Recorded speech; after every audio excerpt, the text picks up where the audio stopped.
बेसन पोळी बनवू आणि कशी बनवायची ते तुम्हाला दाखवते. चला तर मग आता बघा मी 5-6 लसणाच्या पाकळ्या घेतल्या, 7-8 लसणाच्या पाकळ्या घेतल्या, 5-6 मिरच्या घेतल्या, थोडी कोथिंबीर घेतली. आता याचं वाटण तयार करून घेऊ आणि नंतर आपण बेसन पीठमध्ये मिक्स करू. चला तर मग मी वाटण करून घेते.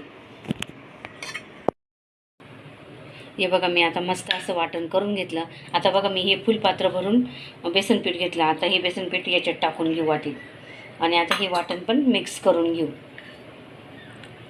हे वाटण टाकल्यानंतर आता आपण थोडंसं मीठ टाकू.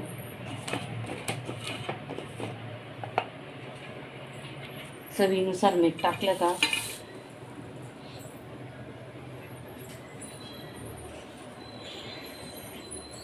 आणि आता हे मिक्स करून घेऊ. बघा चमच्याने बी मिक्स करू शकता, पण मी तुम्हाला हातानेच मिक्स करून दाखवते. आपल्याला जसं जसं पाणी लागेल तसं तसं मिक्स करत जायचं. हे बघा आपल्याला अजून पाणी लागणार आहे, अजून थोडंसं पाणी टाकायचं आणि मस्त बॅटर तयार करून घ्यायचं. चमच्याने पण करता, पण मी तुम्हाला हाताने करून दाखवलं. हाताने कसं पटकन होतं ना. चला तर अजून थोडंसं पाणी टाकू आणि चांगलं एकजीव करून घेऊ आणि लगेच गॅसवर तवा ठेवायचा तापवायला. तवा तापला का लगेच बेसन पोळी करायला घ्यायची.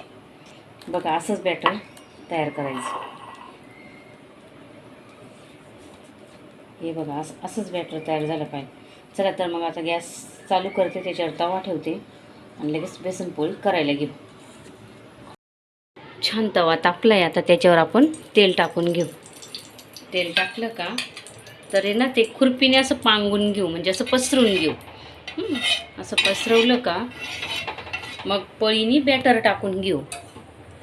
पळीने बॅटर टाकायचं मस्त असं गोल गोल फिरवून, म्हणजे आपली बेसन पोळी थोडीशी गोल गोल मोठी येते. आणि जिथं जिथं आपल्याला वाटतंय बा असं कमी, तिथं गोल करून घ्यायचं, म्हणजे अजून छान पोळी येते.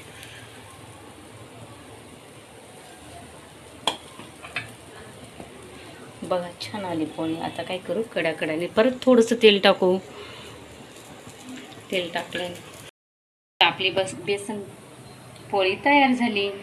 एकदा तुम्ही नक्की करून बघा अशी बेसन पोळी आणि लाईक सबस्क्राईब करायला विसरू नका.